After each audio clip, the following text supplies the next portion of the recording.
Good evening, everyone. Another live stream from OM System. This time is going to be with a great wildlife photographer, and this photographer is Marcin Dobas. Marcin, welcome in the studio. Hi. Good evening. Hi, everyone. Hi, Thomas. Hi, Marcin. Or maybe we should rather say good evening, good afternoon, good morning, depending where you are watching from. We don't know whether you are from UK, US, Australia, or other countries in the world speaking English. For the very beginning, please excuse our English, as I'm Czech and Marcin is from Poland, so we are not native speakers. But we will try to do our best, and hopefully our English is not going to be that bad. If there is some great mistake, please tell us. We'd like to learn. Right, Marcin. Marcin, you are an OM System ambassador, previously Olympus ambassador for quite a couple of years, right? Yes. And basically, as a, let's say, professional wildlife photographer, you have traveled the world. I have seen many of your images. Just for all of you who are watching now, I will just show you Marcin's webpage. This is Marcin's gallery, and some of those images we are going to see today in more detail. You are going to hear many stories about the images, and obviously you also would like to see probably what the webpage is. So please just go to dobas.r.pl if you want to read in English /ENG, and this is the webpage you are going to see. Please go ahead. I mean, if you have any time, couple of minutes, go to this webpage, but please stay with us for now. I will just go back to our regular slideshow. And Marcin, for the very beginning, let me ask you, because I know you are a professional wildlife photographer, but when did you start taking images? Or what was your very first image, if you even remember it, that you take in your life? I started very early because I think it was end of the kindergarten or beginning of primary school, and I received my first camera from my father. It was Lomo LCA, so Russian compact camera. Because when I grow up, it was only way to use the old Russian or East German cameras like Zenit, Praktika, Kiev, etc., etc. So I started very early, but of course it was just ordinary shots. But what was very important that my father learned me how to work in darkroom, because we had some kind of darkroom in our toilet in tiny home. Right. So I started very early, but it was just first adventure with photography. But seriously, I think I start during my studies. Okay, I mean, mentioning the darkroom, I mean, I also remember that the darkroom has always been in the bathroom. I mean, every single friend I have, even myself, when I had a darkroom, it was the bathroom, because this was the only place basically which was small enough and which you could lock totally, so that nobody could intrude if they wanted to. Sometimes anyhow, sometimes they won't. Yeah, right. So okay, let's move slightly from those old ages to newer ones. But then, okay, you started to shoot professionally, but for the very beginning, when you started, you probably were not shooting with Olympus. But when did you start shooting with Olympus? What was your first professional camera? I started shooting with Olympus in 2007. And it was time that I was changing from analog to digital camera, and I made it very late, but I was sure that analog camera is the best option for photography, for landscape photography, not wildlife photography, because I was taking most of landscape shots in the times. But if I compare the scanned diapositive or slide with digital cameras, so I was pretty sure that it's much better option. But I switched to digital in 2007 when I was on a Polish polar expedition to Polish polar station on Svalbard. So it was my first digital camera, and the first digital camera was Olympus. Before that, I had Nikon F100. And the first digital camera from Olympus, you said 2007, so it was like E1 or E3 in that time? It was E1. It was E1. All right, yeah. All right. and then you switch probably for the better one for E3 and so on, right? Not directly, because I tried also E510. So I have E1, E510, and I think, yeah, it was. I didn't switch to E3 because I tried to compare E1 or E510 with EPL1, so first mirrorless camera, and I didn't have a E3. It's quite unbelievable anyhow. I mean, how it has developed so fast, because I mean, the EP1, the first mirrorless cameras from Olympus, this is ages ago already, or it seems to be ages ago. But then I still remember EP1. I even think I have one EP1 here, but it was a great camera, very tiny one, metal, everything good about it. But it was so slow compared to today's cameras, and we were so excited about it these days. And today, if you take EM1 Mark III, whatever, EM1X, and the new OM1, I mean, it's like two totally different worlds. How the speeds moved on.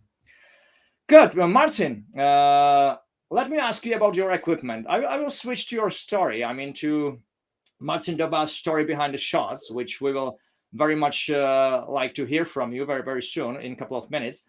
But let me ask you about your equipment. I know you have some slide, or you prepared some slide where you can show us what is exactly that you carry along on your expeditions. It really depends what kind of expedition is it, what kind of trip. So before all trips, I must to make a decision which equipment will be the best option. So generally, my main body is at that moment is OM1 and EM1 Mark III. Yeah. So body is obvious. Sometimes I'm taking EM1 Mark II because I have underwater housing for EM1 Mark II. But the lenses are really depend what kind of photography is it and how I can to pack all equipment. Should I take more or less, or more wide angle, or more focused on wildlife and long lenses? So it really depends. I see you even have 150 to 400, the wide one. I mean, we call it wide Gandalf here in Czech. Yeah, I'm use it also. Yeah, I think is the best option from my point of view, because I have also 300mm lens. So I think is the best option to change from 40, 150 and 300 to 150 to 400. And so I must change something in my lenses because it's time to change something if you can use 150 to 400. Sure. Okay, so this is the photographic equipment, and then I see you use many other things, obviously, for your trips, for your travels. Some drone, exactly. Yes. Exactly as I told it depends what kind of trip is it, and where are you going, because here is some equipment from Svalbard trips, from Svalbard assignments. So this is of course winter time. So as you can see, there is except photo equipment, there's some strange things like, I don't know, rope, crampons, avalanche detectors, fuel stove, GPS, satellite communicator, personal beacon, or avalanche probe, avalanche shovel. So as I told before, every trip is different. So if I must have a lot of outdoor equipment, sometimes I must decide to take another kind of photo equipment. Yeah, everything is connected. Sure, it's actually interesting that everything is in orange. Is it because you simply need to be visible when you are on the snow in case something happens, or why is it? Yeah, this is the one reason. The first one, and the first one reason is that I like orange color. But yes, you can be visible in case of emergency. If you need I don't know, helicopter rescue or rescue in the mountain, it's much better to be visible. It's also good to be visible if you are on pictures of different people. So it's also good. But I think the main reason is that I like orange. So, Okay. But I was about to say that it's obviously because of the safety reasons. But then from the photography point of view, if you want to be kind of camouflaged or kind of invisible for the animals, this is not the right color, right? It's not so easy and not so obvious, because we must remember that animals can see world in different way that we can see. So it's not always necessary to be green in total camouflage, because some of animals don't see, for example, orange, or don't see difference between orange and green. And sometimes it's funny when I'm leading some group of photographers and they are all green with masking colors, and I have, for example, orange jacket, so they don't know why, but the reason is that we see the world in different way that animals. So not all animals can see orange color.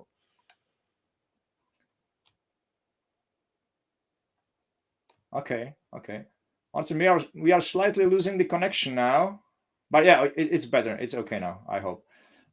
Okay, Marcin, can you then tell us maybe some of your stories? I know we have been discussing this ahead of time, and I know you have quite a couple of really, really interesting stories about wildlife animals. And please, all of you who are watching now, stay with us until very end, because I mean, or personally at least, one of the last stories about shooting animals, I'm not going to tell you which animals these are going to be at the very end of today's presentation. But you remembered me one thing before I will let you go to your stories, to your adventures, Marcin. You mentioned that you are taking photographers on expeditions. So basically, that reminds me that basically on your webpage, there are these photographic expeditions where people from all around the world can actually join you, right? Or how do they apply for it? Do they go to your website or contact you, or how do they do it? I'm taking pictures on assignment, so I'm alone there, and I'm taking pictures as a just a photographer. And except this, I'm a tour leader on photo expeditions. So me and my girlfriend, we have a tour agency, and we are organized trips for photographers. So yeah, okay. The name, so you I think, photo, yeah. I think the name is not friendly for English-speaking people, because it's wyprawy photo, so it means photo trips, but in Polish language. But we have a website, and of course, if someone wants to join, it's possible to do it through email or just contact me on Facebook or through email or phone.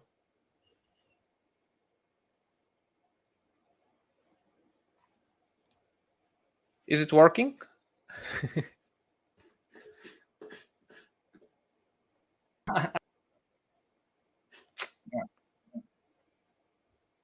Okay. Good, Marcin. Please, let's go to your stories then. Okay, so the question was very difficult, because you asked me a question: which photo encounter or which photo wildlife adventure was the best for me? And the question is difficult because all of them are something important for me, and something very, very sitting in my memory. But if I have to choose, I think the best would be a story connected with that picture. So this is European lynx, and I was supposed to photograph Iberian lynx during my assignment for Olympus or OM system. Because I received a new lens 150-400 before the release date, and I have to bring some samples, some shots, some picture, and some feedback about that lens.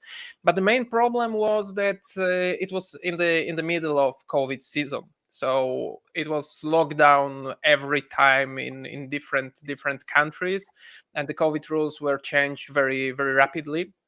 So I was focused on Europe mostly. I spent some time in Scotland. I spent some time in Italy, in Switzerland, and I should go from Italy to Spain.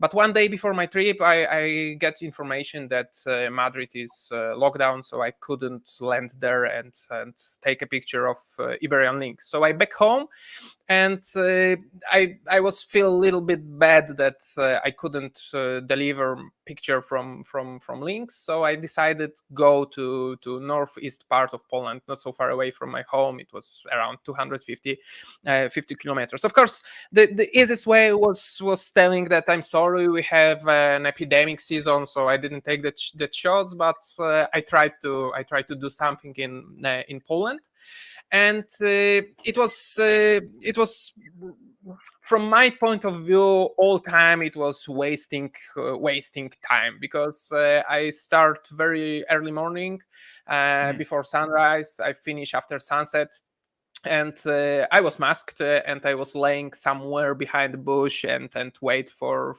the animal. But the main problem is that wildcat always can see you, but you cannot see them. So I took only 3 or 4 shots, and of course they weren't excellent. If you look for the picture, it's not perfect because of branches, and it's not what I was looking for. So I spent there more than a week. Every day was same, nothing, and I decided, okay, let's do last day. If it will be same, so I back home, because it's wasting time and wasting my money. And next day was exactly same, so I couldn't take any good picture. And after sunset, when I was packed my equipment, I had a headlamp on my head, and when I was look to the forest, I saw glowing eyes look at me. So it was young Lynx. Of course, he was gone after a while, but seconds later he was much closer and behind me. So I was really excited because it was really short distance. It was it was dark. I was in the middle of the forest alone, and the cat was approaching to me. And the funny things happened few seconds later, because he came really close. The first thing what he made, he hit his paw in my lens and try to beat my rucksack. So it was really funny. After that, he was laying in front of me, so I have a time to look and admire that animal. But still, I was taking picture with light of headlamp. Because I was so excited that I forgot that I also have a strobe with me. So it was time to check everything, to turn on remote control, to control the strobe. And when I calm down and when I take some shots, test shots with the strobe, so a cat again came to tripod and try to bite, stood on 2 legs, smell everything, and on the end he pissed a little for my tripod. But it was very curious animal. So he I don't know, maybe he know that it's the last chance to see the human from short distance, because maybe he know that it's my last day.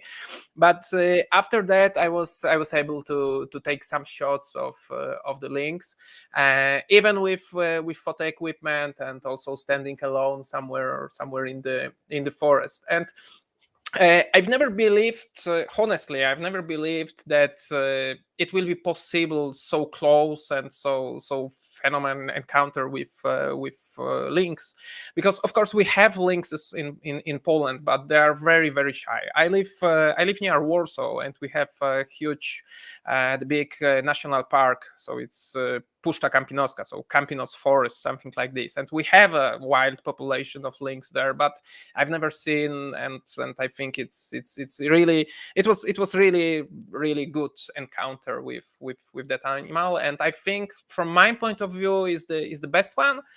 And the most important it's that it's not on distant travel. It's not so far away from home. It's somewhere around you, somewhere in your backyard. So it was one of my favorite story connected with wildlife. I think, Marcin, that you had a great luck, actually, because you are so lucky to first of all even see the lynx. As you just mentioned, to see the lynx in the nature is almost impossible, at least in the countries like Poland, Czech, and because there are very few, first of all, and as you mentioned, they are so shy of people, you know. So this kind of animal, if somebody saw just these images without hearing the story, I would just say, okay, so it's a home pad that somebody brought you to take pictures of, right? But you must remember it's a young cap. It's a young one. So it's very curious. It's like with kids. They must know the world around them. So he was very curious, and he was check what is it, who is it. So it was also safer because the big male can weigh up to 25 kg. I think it's around 50 pounds. So I'm not sure. Am I correct? But around 50 pounds. So it was much safer because it was a young one. Sure. But yes, lucky is. I think in wildlife photography is one of important thing you much have the luck, and you can help if you have longer period for taking picture.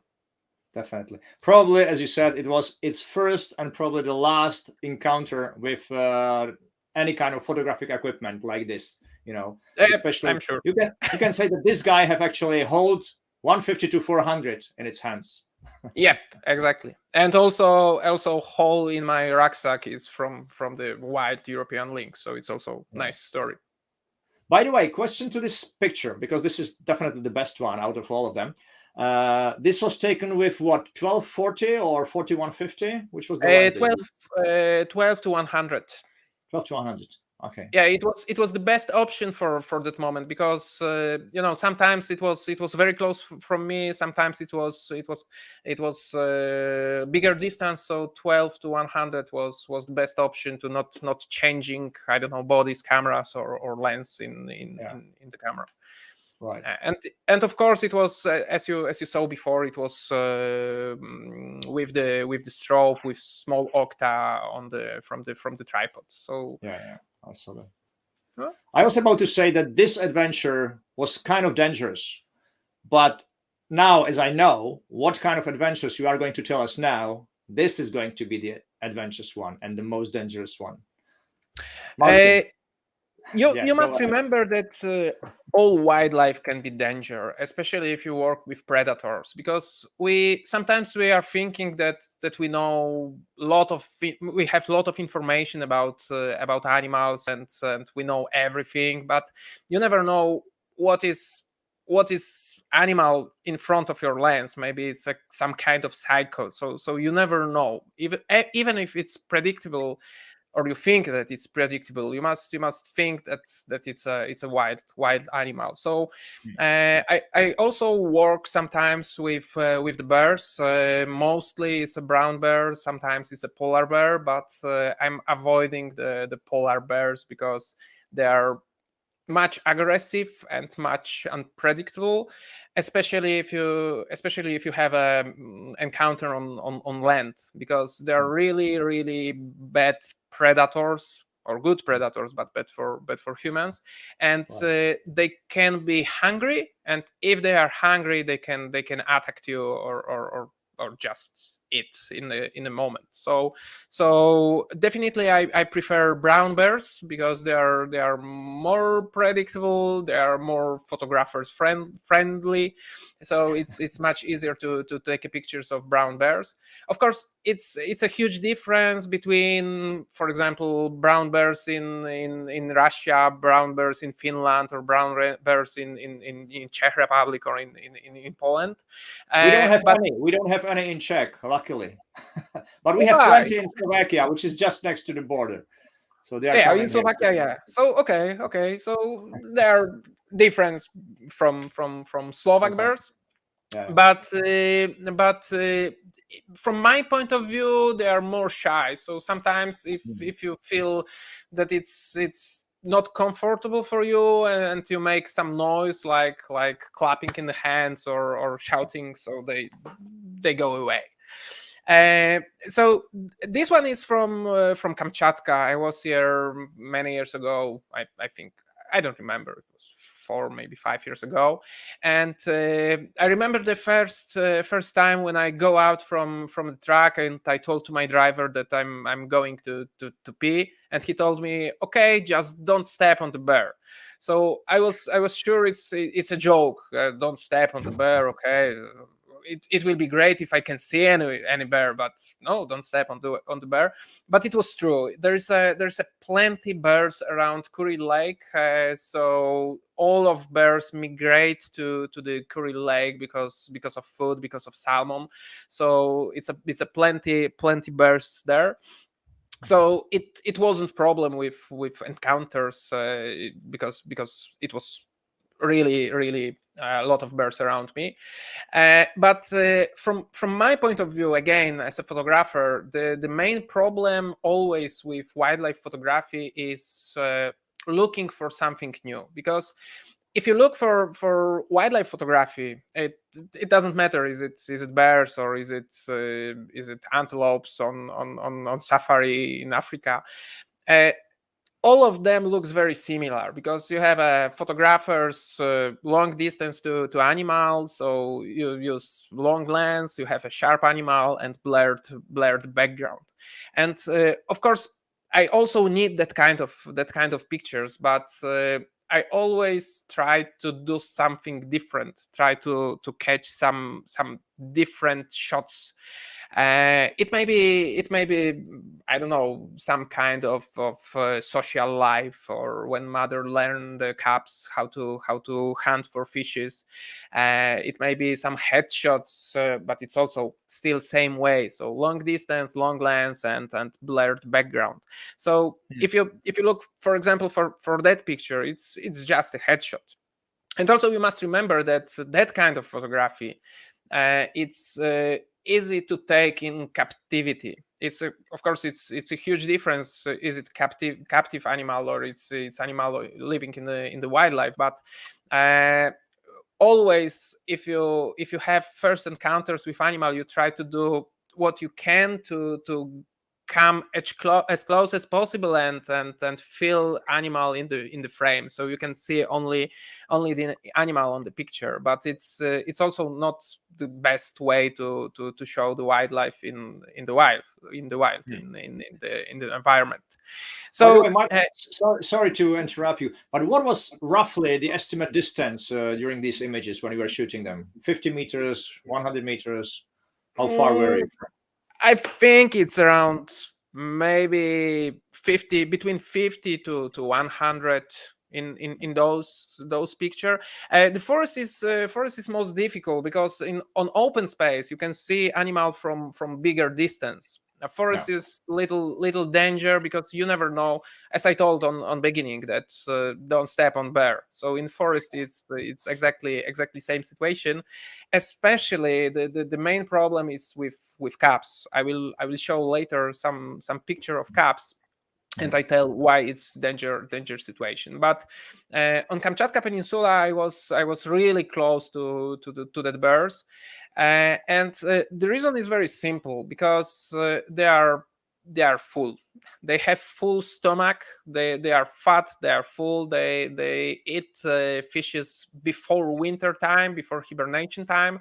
So they are really full, and it's much easier catch a fish than catch the human. So they looks like they ignore you. They don't show that they see you. So it's funny, because you can be very close from that animal, but they are totally ignore you, and it looks like you are, I don't know, behind the glass, behind the window. So it's a good for photography, and it's good also because of safety reason. But as I told before, you must remember always that you never know. Maybe one of them is some kind of psycho. So you must be aware. Marcin, do you know what's the difference between you as a photographer and full frame photographer shooting bears? That you run away. You run away because your equipment is lightweight. Yeah, you run away faster.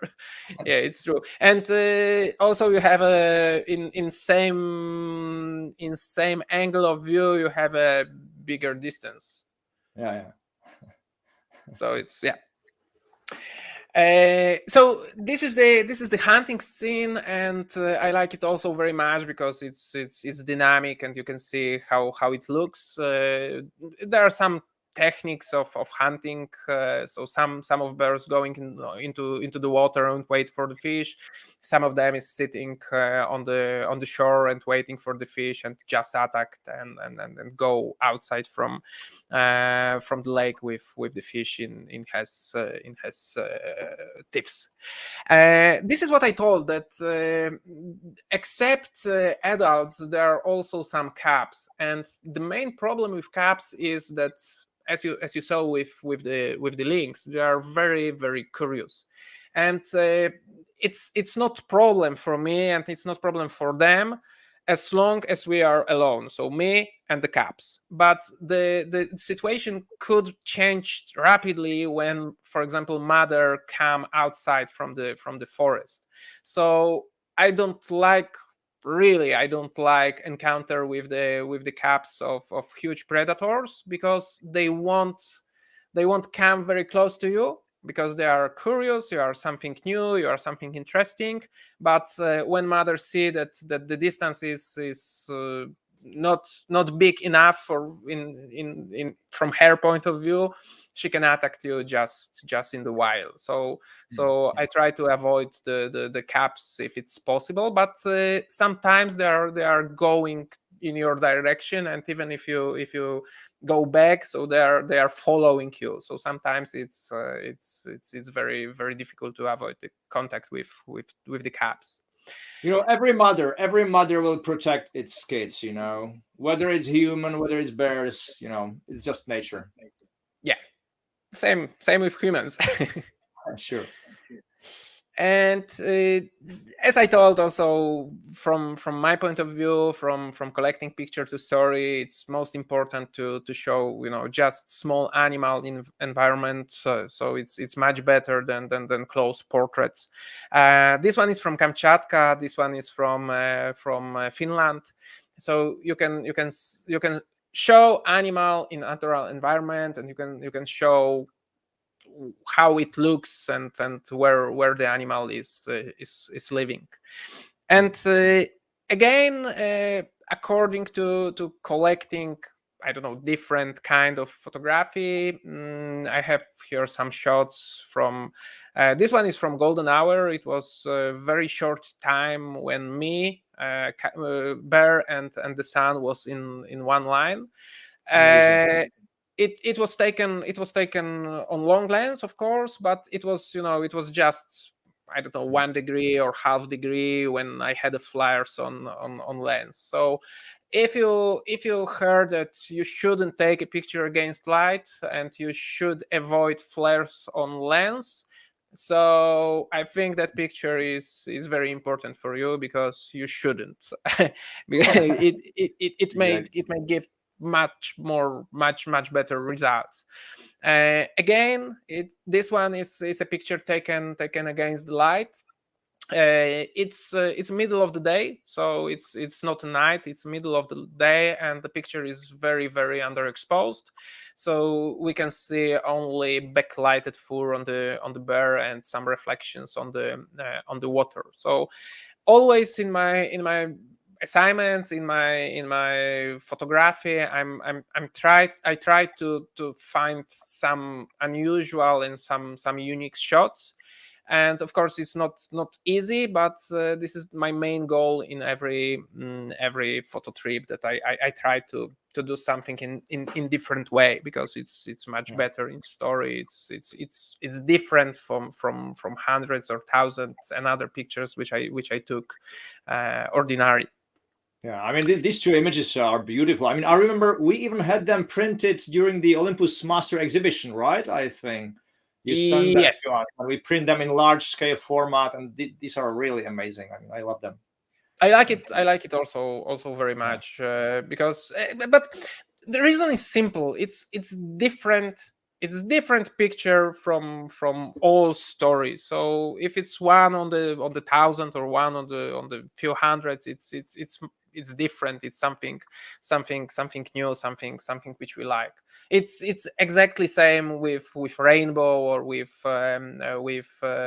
Arctic lights, so aurora, because it's not every day. If you can see something like this, just one for, I don't know, 100 days or 300 days, so it's something more spectacular for us. But but another sample of picture which I like in wildlife photography, it's picture like this, or picture like this, because it's a huge predator, wild animal, and the picture is taken through short length lens. My favorite in wildlife photography, but of course it's difficult to take a picture like this. And I like it. I like this picture also because I'm pretty sure that if someone looking for that kind of picture, so the first thought is, okay, is he still alive? I think Exactly. exactly. Was it put by you or by somebody who is not alive anymore? Yeah. So the answer is simple. I'm using this one. So Nice. this is a plastic box. Inside the box is my camera and wide angle lens. Sometimes I put there additional batteries, and I have many options of triggering the shutter. But in case of Kamchatka and in case of that birds, I was using a smartphone, and it's very easy way to take a picture as you want, because you can choose focal point if you press the finger on the phone.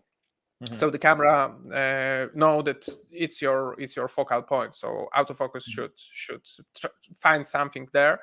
If you press longer, you can continue shooting, so you can make few or a dozens picture as long as you press the screen on the phone or tablet. And also you have full control about your camera, so you can change from aperture priority to shutter speed priority, or manual mode, and you can change everything. But it's not so easy, because I had many situations that I was pretty sure that I will get great shots, but it wasn't possible. This is backstage of one of the story, because it was mother with 4 caps, and they approached to my box. So I was pretty sure that I will take a shot with mother and caps from wide angle. Mother came first and put her paw on the box, and okay, I understood that. Okay, it maybe it will not be picture with the caps, but I know, or I imagine everything, that the lens will look up, and I have a big head of the bear above me, and maybe some pole going to the lens direction. But of course, reality was totally different, because the box flipped upside down. So on my smartphone, I see only the ground, and 10 seconds later or 5 seconds later, the box was in the lake, floating slowly in left direction.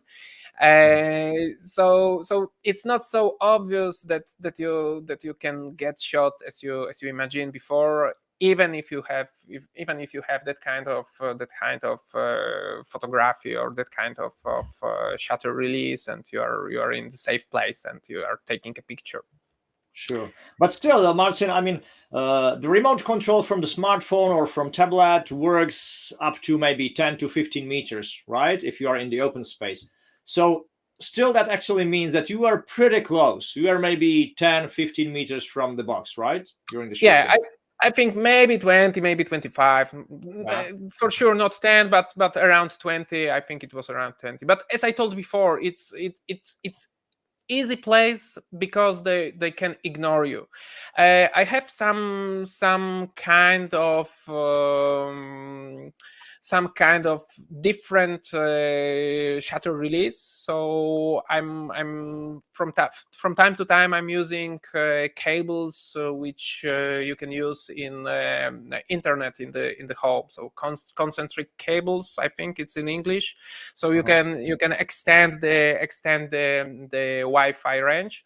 I tried some Wi-Fi extender, but it's still difficult in the field because you must power them, and sometimes I don't use smartphone, but I use sensors like in alarms, in home alarms. So if you, for example, if animal approach to the box, there is a signal from that sensor, and the cables are connected, so shutter speed is going. So it again depends what kind of animal and what kind of environment is it, but I have some ways to release to press the shutter button remotely. One technical question, Marcin, I need to interrupt you, and that is, what was the name of that box again? It's some kind of Peli box, but it's not Pelican case. I think there is a plenty companies making that box. It's I don't remember what was. So basically, just to explain it, it was just a regular, let's say, Pelican brief, but you let's say adjusted it for the camera, right? You made a hole in it. Okay, so it's not a special dedicated box for the camera which will take the pictures outside. You just use a regular box. Okay. It's ordinary box just for protecting camera, and there is a hole which is I put lens inside the hole. So there's also there's no window, there's no glass, because it's better image quality if you don't use it. But of course, if you look for dead pictures, it's the worst option, because water is also inside in the box. But it was sealed camera, and it was sealed lens, so fortunately I could continue my work with that equipment. It was the EM1 Mark II in the time, right? Or EM1 Mark II? EM1 Mark II. Mm-hmm. Yeah. Okay. Cool. Exactly. Good. So if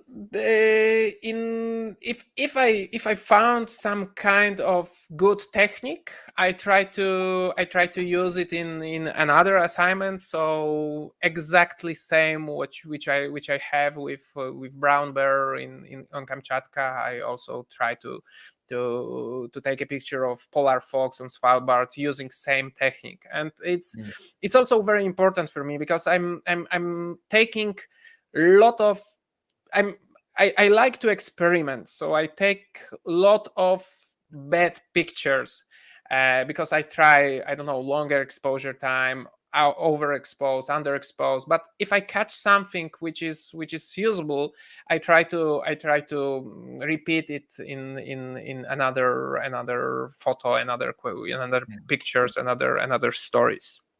So I think it's worth it. It's definitely worth it, because this is yet another great picture, I think. Yeah, I love it. Yeah, but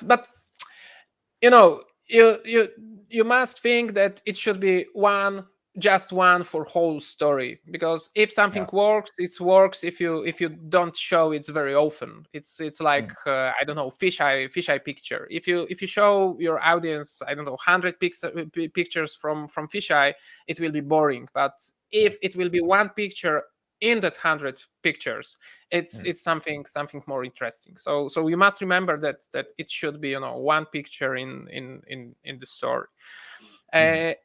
as I told before about Lynx, this one is Polar Fox. It's just a portrait. I like it very much because it was taken in inside Barentsburg, very close to the people which grilled and had a party. And again, for them it's ordinary fox. For me it was something new because it's Polar Fox and it was curious and come very close. But what I said about wildlife, about lynx, it's another sample of great picture which I like very much, and it was taken on my backyard. So it's a picture. It's a picture which I took through the window of my son's room. I think he was 3, maybe, yeah, he was around 3, maybe 2 years old, and he told something like fox, but it was a young boy, so I couldn't understand what happened, what he tried to explain me. But when I looked through his window, I saw that there's a fox on the build or construction behind my home. So it's another sample that the best camera is always that one which you had with you. So this is not a landscape or let's say wildlife in the wild, but I love it so much because it's the combination of the let's say some kind of very strange cityscape with this kind of heating pellets or whatever you call them, and the fox in it. It's really a lovely image. I would even say that this one could be printed and put in the gallery somewhere. It's really lovely. It's my favorite category in wildlife competitions. So sometimes it's called man and human. Sometimes it's like, I don't know, animal and human environment, something like this. But I like the stories, not only pictures, but I like the stories when the wildlife meet the humans, and we must live on same place, same field, and the home for that animal it's changing very rapidly because of us, and they can use to, and they must adapt because we are grabbing their place. So I like also that kind of picture and that category in wildlife competitions, photo competitions. Mm-hmm. I Birds. also No, I was just saying birds all of a sudden because I didn't actually know that you were shooting birds. Also I know you're shooting mammals, but not the birds. I'm shooting, but definitely I prefer mammals. I prefer because you can have interaction with them. They are curious. They can come close. They are more, maybe I shouldn't tell it, but they are more smart than birds. Of course, if you compare, I don't know, Kia or some of the smartest birds, they are also very smart. But ordinary birds like, I don't know, bee-eater, it's really hard to have some kind of interaction with bee-eater. It's just bird sitting on the stick. So I'm also taking pictures of birds. Of course, why not? It's also part of a wildlife. But I always repeat that this is kind of photography which we can call another bird on the stick, and it doesn't matter is it a hummingbird, is it bee-eater, or is it I don't know, toucan or roller. It doesn't matter. It's another bird on the stick. So again, we have a similar photography to next picture taken by me or taken by another photographer. So again, I always looking for example, some story, and again we have something between human world and wildlife world. Sometimes there are huge problems like roadkill, so I try to find the story and catch them on my photography, and catch them or describe in articles, because this is important from our point of view. Of course, we like photography, we like nice picture, and we want to have a great picture of bird on our wall, but we must remember that sometimes there are many problems connected with the human and with the animals. And according to wildlife photography, to bird photography, I definitely also prefer some action, like here. For me, that picture is much more interesting that hummingbird sitting on the flower or sitting on the stick. So I try to play with them, and I try to take some more dynamic, or I'm looking for different point of view, like here. This is northern fulmar, so it's a bird living mostly on the sea, in northern part of globe, and this one is flying just above calm water of Atlantic Ocean, and it's I like the picture because the background is blurred. You don't know what exactly is it. You can see reflection of the bird in the water. So it's something unusual, something different. This is one of my favorites according to bird photography, but it's cheating, because everyone know that it's tern and the moon, and it's true, but there is some mystery behind the shot, because it's not tern, it's a sculpture of tern. So I see. I like the picture because it's made by camera, not in post-processing. So I grabbed camera and took that picture, but I must be honest, and always I'm telling that it's not a bird, living bird, but it's a sculpture, and it's a little kind of cheating. You shouldn't have told us. We would believe you. It's true. Marcin, what one question before you go to this one, and basically, if you could go back to hummingbirds, the one in the flight, the hummingbird in the flight, or there were two of them. What kind of settings do you use? Do you use the very fast sequential shooting, or do you use the combination of the, let's say, for example, pro capture with fast sequential shooting, or do you just use single shots? No, single shots not. Definitely, it's not working with so fast moving objects. It was continuous shooting, fast continuous shooting, but with autofocus, and it was intelligent autofocus. So bird recognizing. Yeah. Okay. And is there any time? Sorry, is there any time? I mean, not just within shooting birds, but within your photography, when you would be using the pro capture? Yes, of course. Of Yeah. course, if you know more or less, if you know what happened. So, for example, the bird hunting and hitting into the water, or starting from the branch, you are prepared that it will start, and you can press half press button in pro capture mode, and waiting for the good moment, and press the button, and you have all sequential of starting birds, and it's work perfectly. But you must know what will happen and when it will happen, or more or less when. More or less, but you must be ready, and also you must know the distance between you and the action, because autofocus is turned off. So we must pre-focus it before. So you know that something will happen on the branch. You can set the focus on the branch, press the button to the half, wait, and when it happens, you press the button, fully press button, and you have all sequential before pressing button and also after pressing button. Great, thanks a lot. So sometimes it's again picture taken with wide angle lens, and also I use the strobe here.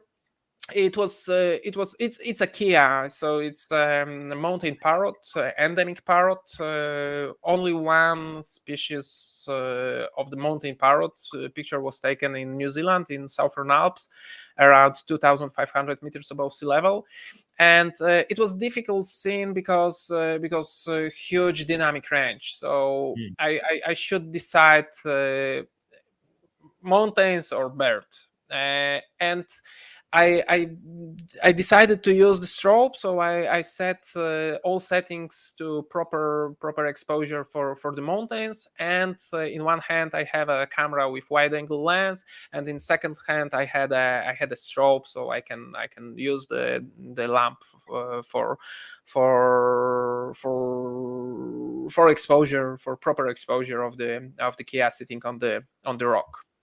Mhm. And it's also I always tell, when I show that picture, I always tell that it's against the photographic rules, because you have less space in front of a bird and much more space behind the bird. But we must also remember that rules are, it's just rules. So if you think that different way will be better, will work better, so there is no problem, and you can do it in different ways. So it's only rules, and if we feel that we should, we can break them. There is this saying, Marcin, rules are there to be broken. Exactly.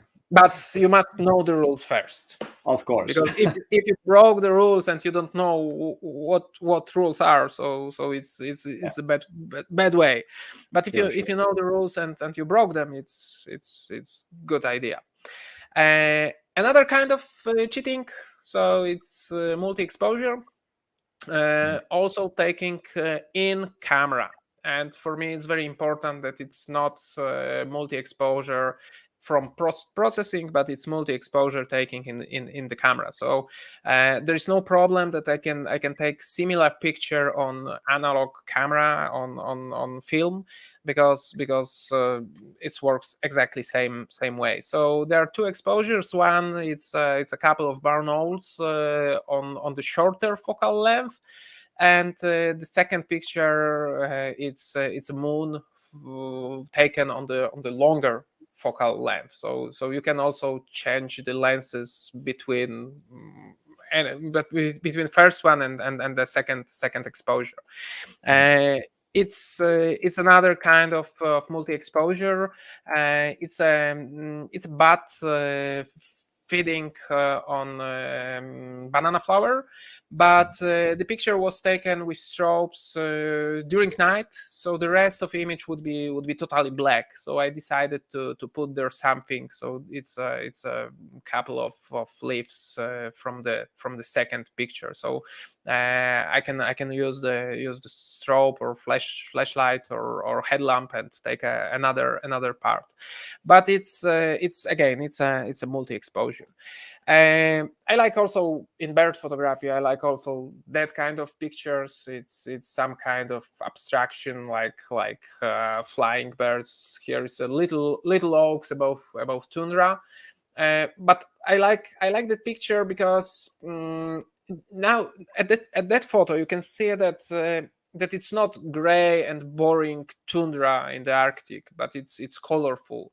So it was, I think, 1 of 15 seconds, maybe 1 on 8 seconds, and I was following the birds. So they are more or less sharp, but background is blurred, and you have some kind of motion blur, and you can see all of the colors.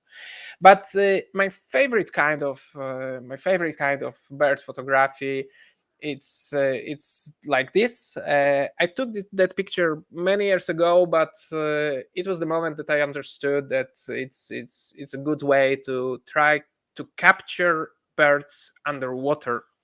And of course, it's an ordinary duck picture.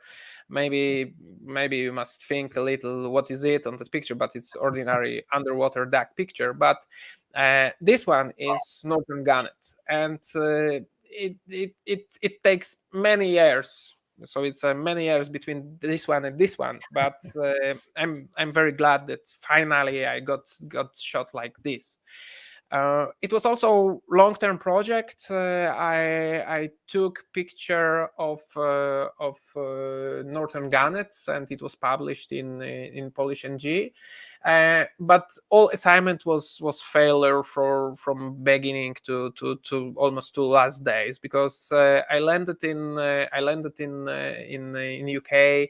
with sandals and t-shirt. It was, I don't know, September or October, because my baggage lost. So I had with me all photo equipment, not all, because there wasn't tripods, there wasn't strobes for underwater photography, but almost everything what I need I had in photographic rucksack.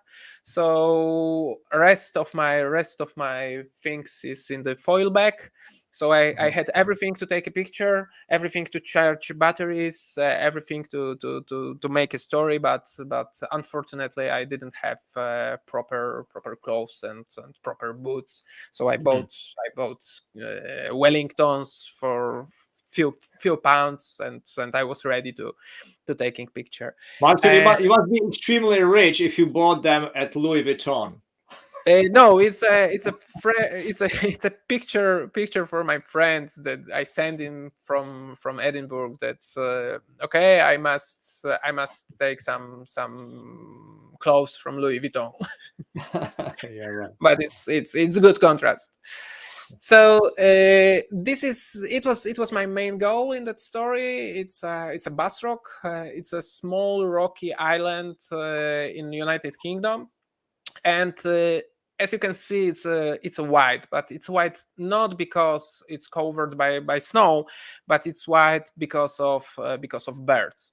So here on the long exposure, you can see the white marks on the sky.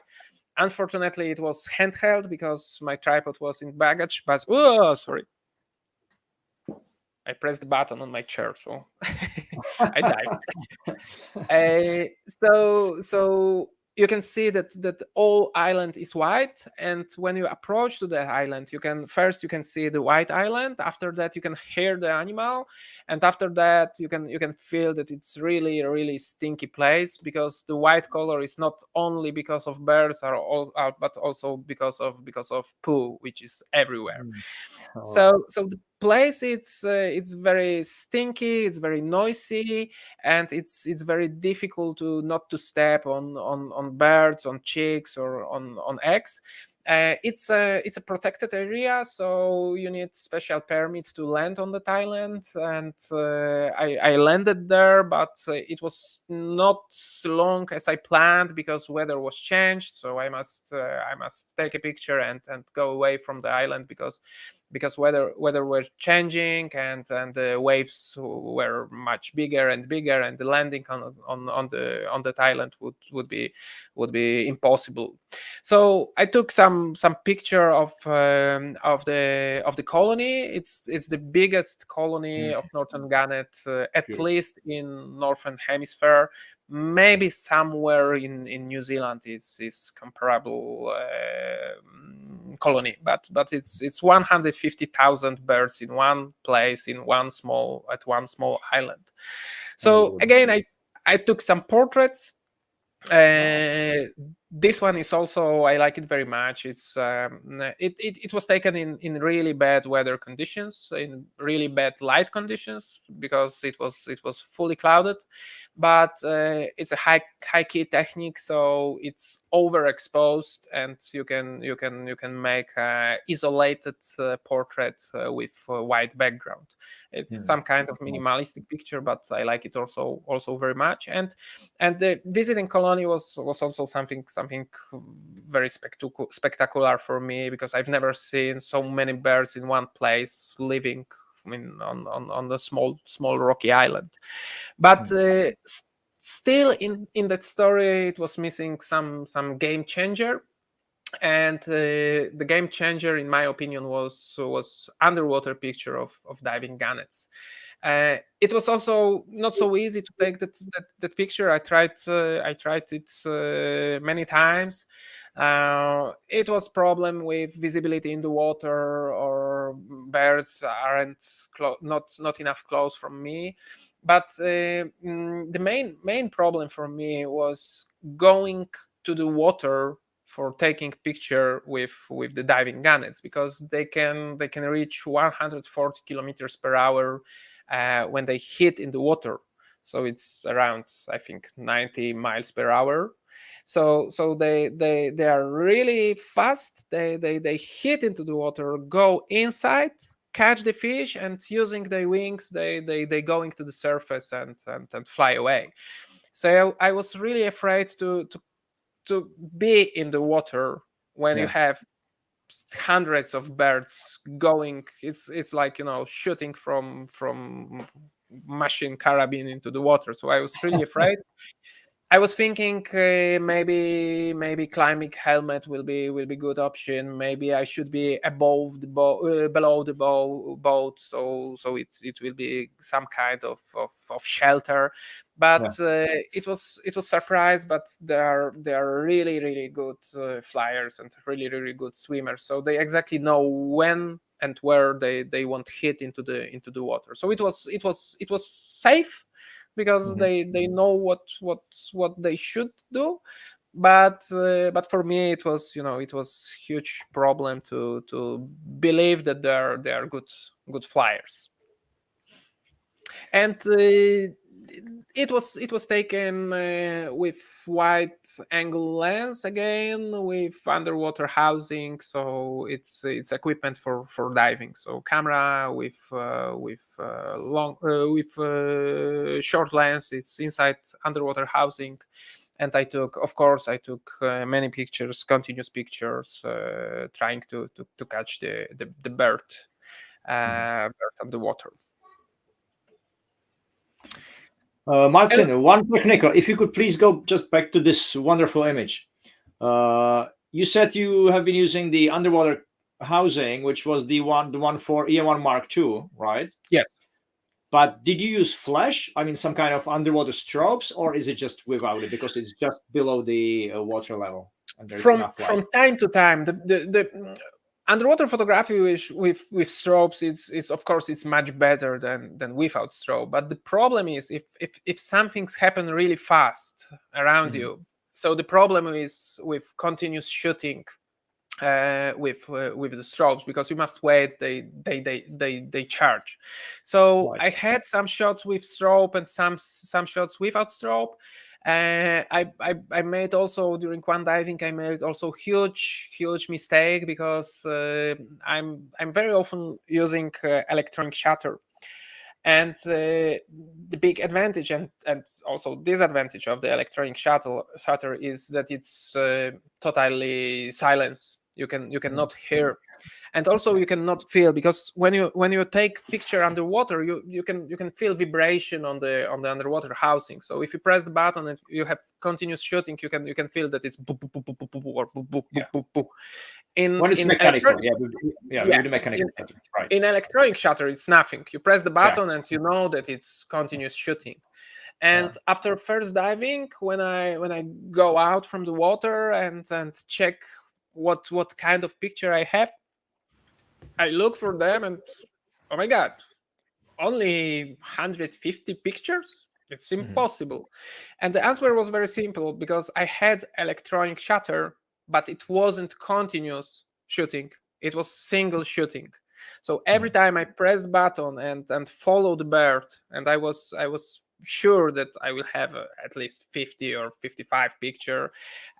So I was sure that it will be 50 pictures, but it was only one. So I change decision before next diving. So I decided to use mechanical shutter. Right. One more question, sorry, from Alec. Which wide angle lens, please? Which wide angle was this? 714? No, 714 for sure. No, it could be. I think it was fisheye in a dome port. I should check it, but I'm almost sure it was 9mm in a dome port, because it's another problem with underwater photography, that you must be as close as possible, because if you use the longer lens, everything in the water will be on your picture. So every bubble air, every I don't know, hairs or plankton, you can see at the picture. So in underwater photography, you should be as close as possible, and also the distance, you can feel that distance is much bigger than on the surface. So I'm pretty sure it was 9mm lens. I can check it, but I'm pretty sure it was dome port and 9mm lens. 8mm, you mean the fisheye we have 8mm. Fisheye. Yeah. Okay. Yeah. Good. Thanks. And another story. It's also connected with birds. So it's Dalmatian Pelican in the Greece. So before my trip, I tried to make a list of photos which I would like to take, and I'm making some sketches. Of course, it sounds crazy because you never know what happened, but you plan what you want to take there. So also I plan to take some underwater pictures and half to half. So half picture is underwater and half picture is above surface.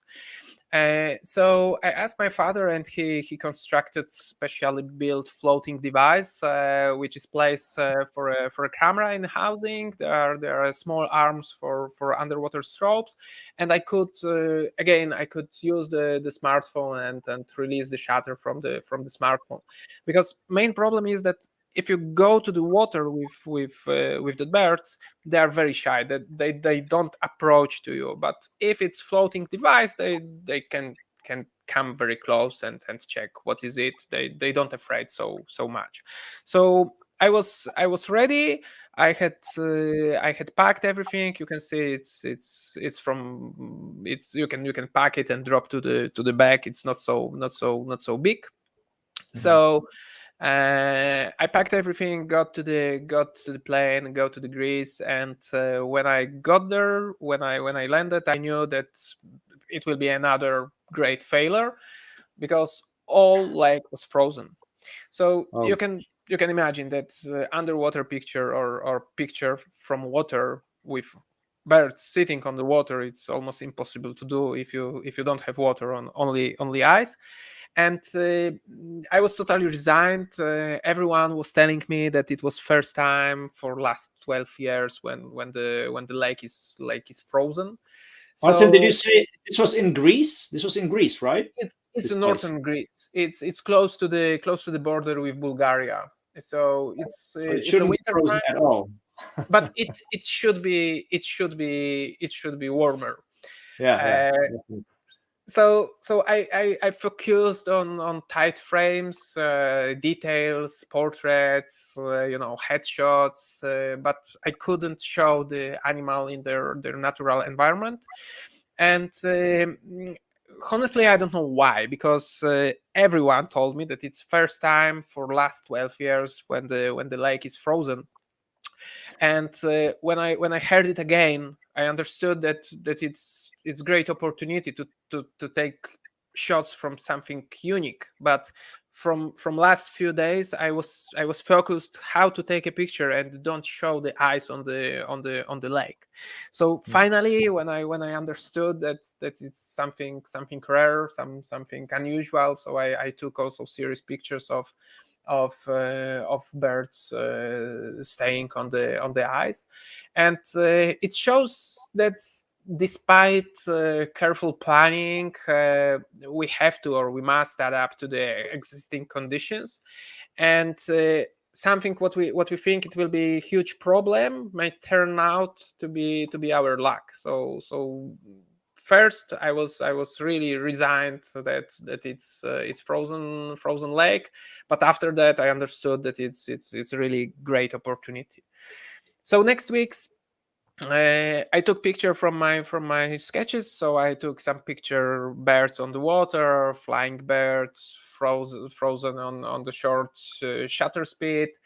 So I checked boxes from my notebook what I made, and finally I was able to use that floating machine. So I put that floating machine on the water, and again I could release shutter from the smartphone, and I tried to get again some unique point of view and unique shots. So again, wide angle lens in wildlife photography, it's something that you can feel that you are in the middle of that, in the middle of everything. Yeah, you are very close. You can see what happened. So I made also picture with that underwater equipment over under or just above water level. And again, it's again wide angle, so it's 8mm or 9-18, but I prefer 8mm at that moment.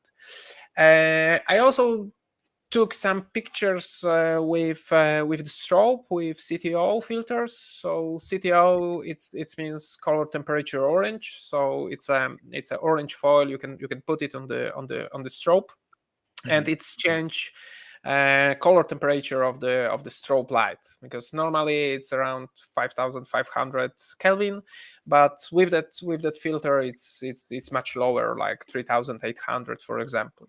So everything it's if you set that white balance in your camera, so everything will be blue, and place which is covered by light from strobe with that CTO filter, it's white, because it's same color temperature. And strobe photography also give me chances to change separately, change ambient light and the light and the flashlight. It's exactly same like in underwater photography. So I can close aperture or open aperture to make a darker or lighter background, and I can make a longer shutter speed or shorter shutter speed to control the light from the strobe. So as you can see, there is a pair of pelicans with light blue, and here is the one pelican in much darker blue. So it was taken with the strobe. And another good thing in the strobe photography, in the flash photography, is that you have some reflection on the bird. So another and different technique to which allows me to take some different point of view and different picture. Again, another point of view, wide angle, looking up, and two pelicans above me. It was also nice moment when one of those pelican tried to lens, is it good to it's possible to eat or not. And I had also very short time, like a second, maybe two. I grabbed my strobe and I pressed the button, but I used strobe also to flash the head of the pelican. I love this one. That's great. When we are thinking about wildlife photography, we are thinking also about golden hours, because we know that the golden light and golden hour is the best option to take a great picture. But sometimes when I look through the window, I'm pretty sure that it's not worth go outside, because weather is bad. There is I don't know, mist, poor light condition, not enough light, some kind of fog or the drizzle. So again, it's not true. I think you can take best picture in the worst weather conditions. For example, here it was almost white out, so it was clouds, it was foggy, and it was really poor light conditions. But I've never seen so beautiful flamingos, because I always look them in the better light conditions, but in that mist they start to look totally different. So again, some kind of minimalistic shot, but I like it also very much. And again, it's a different from another shot from that place. And if we are talking about bad weather conditions and poor light conditions, it's again early morning with a lot of clouds, with poor light condition. And the first thing which we would like to change in camera settings in that kind of photography, it's an ISO, because you need short shutter speed to freeze the flying bird. So the first thing is set ISO to 6400 or 12,800, because it's only one way to have, I don't know, 1 or 500 second of shutter speed. But it's the worst thing. Again, it's the worst thing that we can do, because later you can take a picture of frozen birds on the lower ISO, and we should think that it's a great opportunity to do something different. So I set ISO to as low as possible. It was ISO 100 or maybe ISO 64, and I was following the flying bird, and I had a longer shutter speed. And after a while, I was able to make a picture like this. So it's a panoramic picture. It's a blurred background and blurred wings, but the picture again is a little bit different. And it was picture which opened the story in National Geographic. So it's a maquette of the article, and as you see, they need only a couple of shots. So from my point of view, again, it's very important to make different kind of photography, because when I'm selecting them, I must show flying birds, wide angle shots, long exposure shots, or for example birds on the ice. And I think it's Marcin, maybe if I could please ask you a question. If you could go back 2 slides when the Pelican was flying, one more. Yeah, this one. Technical question, because I'm not sure, and maybe others will be interested as well. When you do this kind of panoramic movements, do you use the stabilization in the automatic mode, or do you switch to IS2, which actually blocks the stabilization of the sensor in the horizontal way? The second option. I don't remember is IS2 or IS1, but there is some hint. Yeah. It's some hint in the menu. So if you choose, there's some explanation. But yes, it's for panoramic shots. Okay. Because so it's IS2. Good. But I'm also sure that automatic can work also good, because camera know what direction of movement is. So I think that it should. But from what I hear, I'm not a professional photographer, but from what I hear from like others who do this kind of panoramic movements, whether you are shooting racing cars or animals running, most of the time they try to avoid this kind of stabilization of the panoramic movement, so they switch to IS2. Most of the time, not everyone, but they say it's better. So yeah, it's exactly designed. It's exactly designed for that kind of picture. So it's when we move only in one direction. So it's much better, much more efficient. Sure. So the last few shots, I would like also show what kind of what is behind that shots, what is the mode of transportation in my work. I like very much Arctic area, so sometimes it's snowmobiles like here, sometimes it's a yacht, because it's only one way to go somewhere in place where you don't have roads. So the boats or snowmobiles in the Arctic area is the most efficient and the best options. Another one is the helicopter, but it's very expensive and it's not so easy to catch the helicopter and fly somewhere. So there are also some shots from Arctic, but I think it's for another story, how to photograph there, or how is there. So I would like to thank you very much. Well, we thank you, Marcin. I mean, these images were absolutely brilliant, as I said, and personally I loved, and I announced it at the very beginning, personally I love them all, but I love the Pelican story. It was, for me, it was like the most favorite. And especially when you have such a great father who is actually building you all this technical equipment, for you. I mean, it's all together. It's amazing. But let me just go through a couple of questions.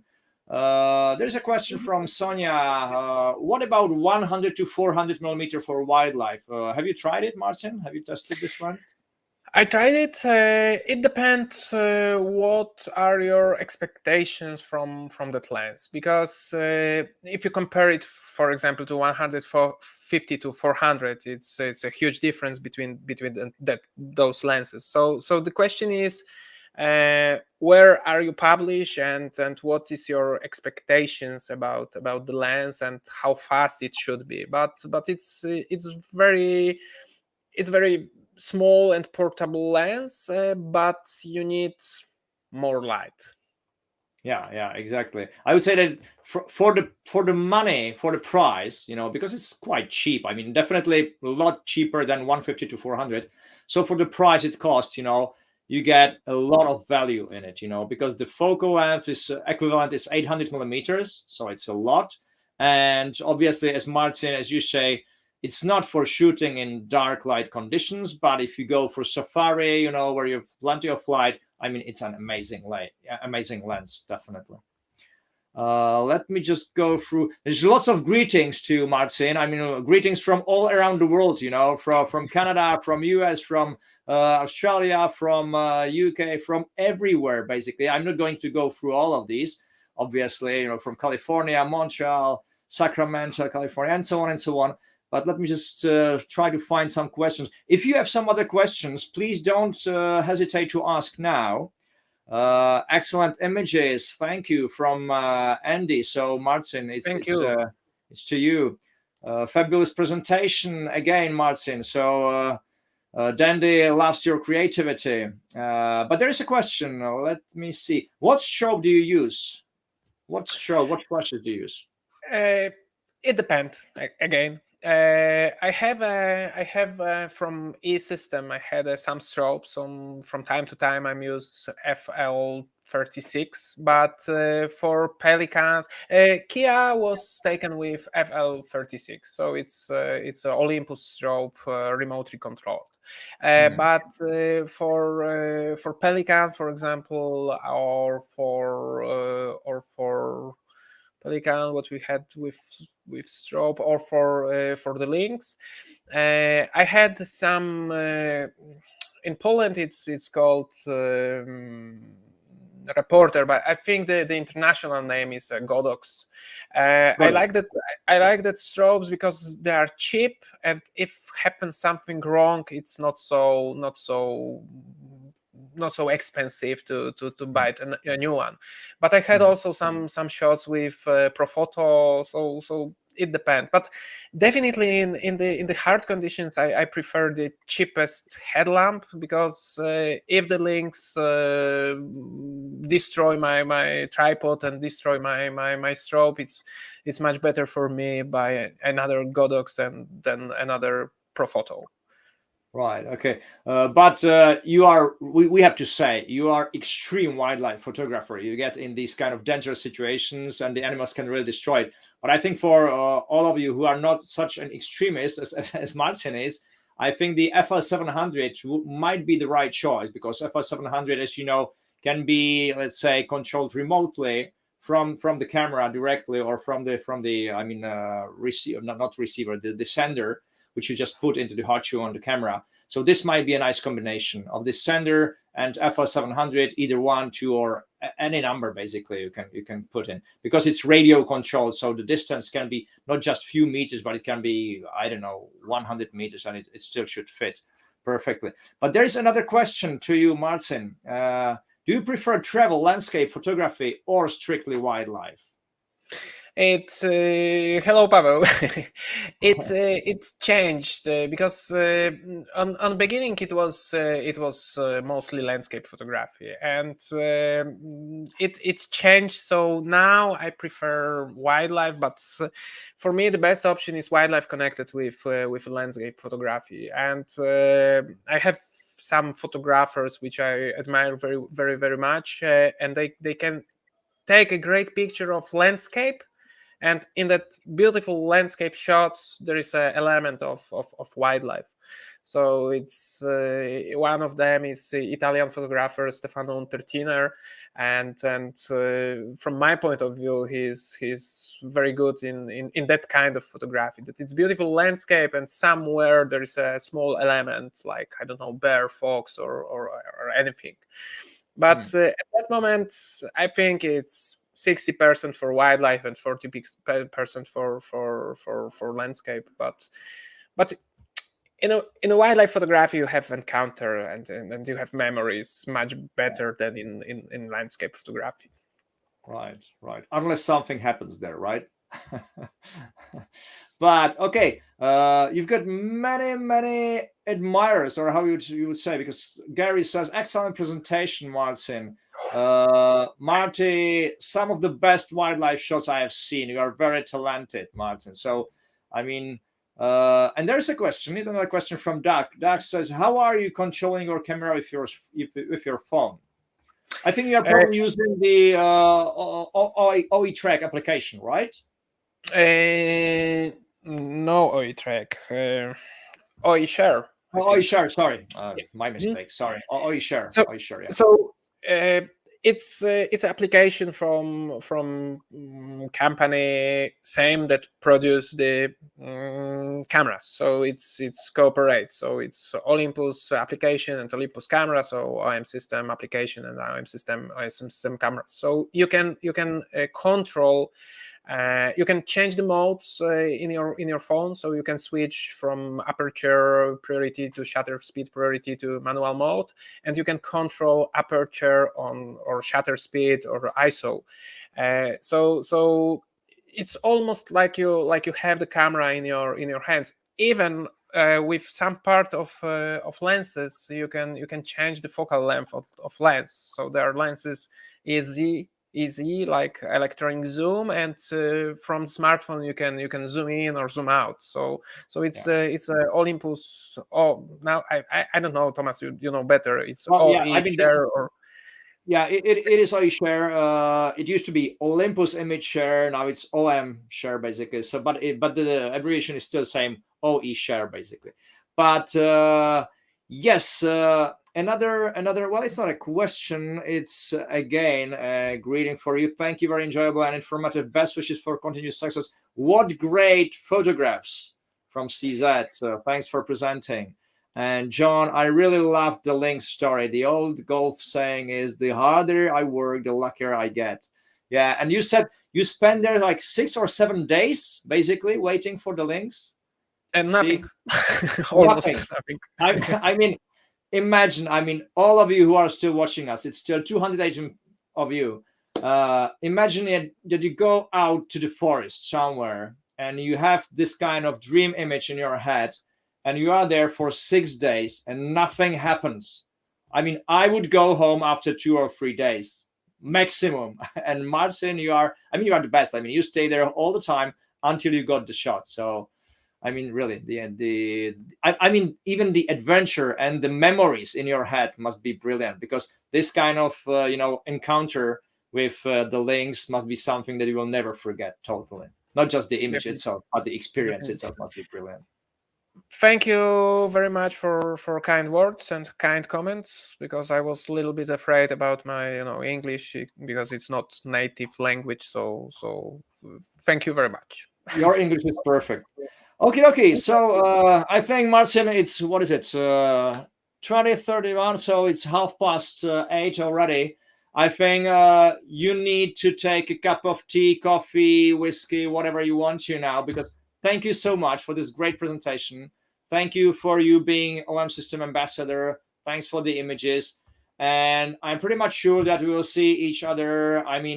Not just with you, Marcin, we'll definitely see each other sometime soon. But I hope we will see you, all of you who are watching and who have been watching today's presentation, sometime soon. Have a nice day. Have a nice evening, afternoon, morning, wherever you are. Thank you very much. Bye-bye. Thank you very much. Thank you for the invitation. And bye-bye. Good night or good day.